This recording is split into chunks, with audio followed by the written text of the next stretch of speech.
On this Dr. Martin Luther King Jr. Day, Catholic University students spent their volunteer hours at a Bowie church. And the church used to be a tobacco plantation that's now the site where archaeologists believe there are dozens of unmarked graves belonging to those who were enslaved. DC News Now's Annalisa Gale talked to descendants who returned there today along with those volunteers.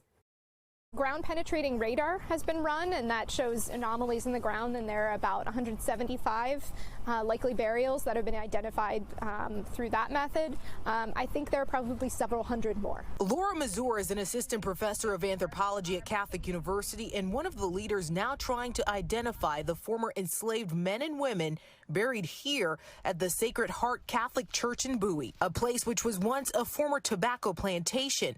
Jesuits sold the property in the 1960s. The Archdiocese of Washington now owns it. As part of a Martin Luther King Jr. Day volunteer event, 50 Catholic University students helped to remove debris around the unmarked graves. One of the things we've been doing with the teams out today, people have been clearing, fallen trees from the ground. They've been clearing leaves, raking leaves. From the perspective of wanting to be able to bring some sort of peace or to be able to bring some sort of closure to people, it was important for me to do that. And among the students are descendants like Lynn Locklear, Nehemiah, and Stephanie Locke, who believe their ancestors were also laid to rest at this site. My family surname was Queen.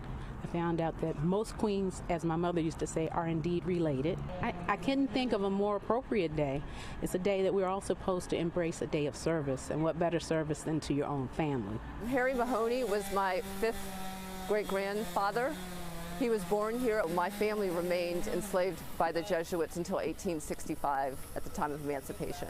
My hope is that as our families are recognized, as our history is recognized, that there will be just a tremendous amount of healing and celebration, even though it came out of something that was horrific, that they did, that their lives meant something, and that they're being recognized, for their contributions to this country. Mazur says the next step is to review burial records to connect descendants with their ancestors. I've met some descendants here today. A lot of it's through word of mouth, through email communications, through Facebook groups, and you connect with, family members. Likely we're not going to be doing, any major excavations here. We're on a former plantation, and there's certainly areas that are less sacred but still important, where we can learn about the people who are buried in the cemetery.